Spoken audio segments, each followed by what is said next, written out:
tous, aujourd'hui je vous emmène à la rencontre d'un Tourangeau qui a décidé de partir en guerre contre ça. Le plastique, l'ennemi numéro 1 de la planète. Vous la tenez, cette petite bouteille d'eau qu'on vous a donnée avec votre menu sandwich, boisson, dessert. Vous l'avez bu en 10 minutes, elle va mettre entre 500 et 1000 ans à se dégrader dans l'environnement. La solution, elle a peut-être été trouvée par un mouvement qui s'appelle Precious Plastic. L'idée, c'est de voir le plastique non pas comme un déchet, mais comme une ressource. Et c'est le président de l'association Precious Plastic Touraine Val-de-Loire qui va nous expliquer comment. On y va, je vous le présente. Salut Christophe. Bonjour. Ça va? Très bien, nickel. Alors, on est où là? Là, on est à Tours, à MAM, cité de l'innovation et de la création, et plus précisément dans les ateliers du Fun Lab, qui est notre partenaire pour développer le projet Precious Plastic Touraine Val-de-Loire. Alors, on est un peu dans les cuisines, venez. Mais explique-nous sur le chemin, c'est quoi Precious Plastic exactement? Alors, Precious Plastic, c'est un mouvement mondial, un mouvement open source pour démocratiser le recyclage de plastique avec des machines libres de droit, faciles à fabriquer et peu chères, qui permettent à tout le monde de devenir recycleur de plastique. Et alors, à Tours, exactement, ça fait longtemps que Precious Plastic est arrivé? Alors, on a créé l'association Precious Plastic Touraine Val-de-Loire en janvier 2020. Et donc, on a recruté une quarantaine d'adhérents. Et aujourd'hui, on participe à la campagne du budget participatif du département pour pouvoir financer les premières machines de recyclage. Alors là, on a un bébé machine. Regarde. Elle est là. Explique-nous un peu comment ça fonctionne. Alors, cette machine, notre première machine, c'est le broyeur de plastique.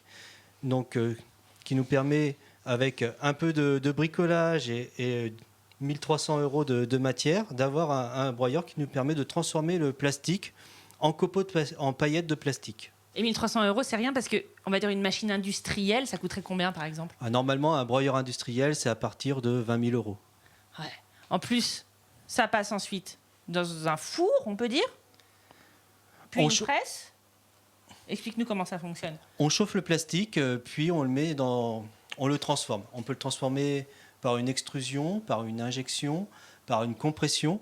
Et toutes ces machines ont été simplifiées par Precious Plastic pour pouvoir être abordables pour n'importe qui, pour démocratiser vraiment le recyclage. Et ça nous fait cette matière première qui ensuite nous permet de faire des objets. On va les voir? Tout à fait.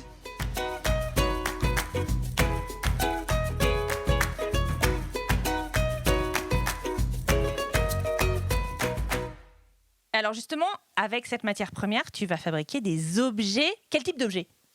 Avec Precious Plastic, on a accès à des machines, mais également à des tutoriels pour fabriquer des objets et pouvoir essayer de reproduire ce qu'un Ukrainien, un Australien a développé auparavant. Par exemple, on a ces cache-pots qui nous viennent d'Ukraine. Ouais. Donc l'atelier Zeleniu, qui était un des premiers en 2015 à se lancer dans Precious Plastic, ont développé un process qu'on n'imaginait pas à partir de l'extrusion. Et ils ont développé vraiment un travail artisanal pour faire des cache-pots manuels en plastique recyclé. Alors moi, évidemment, je sais ce que c'est que l'extrusion. Évidemment, j'en ai beaucoup parlé à mes amis. Mais c'est quoi exactement, si on veut l'expliquer à nos téléspectateurs? L'extrusion, c'est le processus traditionnel de la plasturgie qui fait passer le plastique fondu dans une vis sans fin et du coup qui l'injecte sous pression dans un moule. C'est très technique, mais à la fin, on arrive à avoir des beaux objets. Le principe, c'est d'avoir des objets qui sont à la fois durables et désirables. C'est ça, le slogan un petit peu de Precious Plastic. Oui, c'est le principe. C'est un projet qui a été créé par des designers.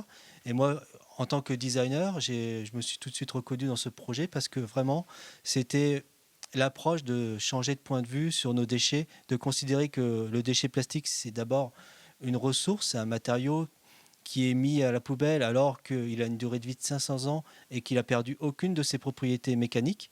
Et du coup, c'est dommage de ne pas le réutiliser pour fabriquer de nouveaux objets, mais pas des objets jetables et bon marché, parce qu'aujourd'hui, le plastique est utilisé pour faire de l'objet pas cher. Justement, cette matière a des propriétés mécaniques qui permettent de vraiment faire des objets durables et désirables. Et c'est notre objectif de faire les objets les plus séduisants possibles. C'est ça. Et les plus résistants possibles. Et qu'on va garder, exactement. On peut tous aider Precious Plastic, qui est, on l'a compris, un bébé asso qui date de janvier, mais qui se développe vitesse grand V. Comment est-ce qu'on peut aider concrètement, nous tous? On a la chance d'avoir le département d'Indre-et-Loire qui a mis en place une campagne de budget participatif. Bien sûr. Qui a voté 1,4 million d'euros pour financer des projets citoyens sur tout le département. Et donc, on est en campagne jusqu'au 15 juillet pour obtenir un financement qui peut aller jusqu'à 23 000 € pour pouvoir financer ces premières machines de recyclage. Donc, il faut voter sur participation.touraine.fr. Merci beaucoup Christophe. De rien. Pour rejoindre le mouvement et vous aussi sauver la planète, cliquez sur le lien juste en dessous de l'écran et votez pour Precious Plastic dans le budget participatif du conseil départemental d'Indre-et-Loire. J'ai ouï dire aussi qu'il y aurait la première convention française de Precious Plastic très bientôt, les 28, 29 et 30 août. Où ça ? Eh bien pour le découvrir, suivez Precious Plastic sur les réseaux sociaux, Precious Plastic Touraine Val de Loire. Moi je vous laisse, je vais voter.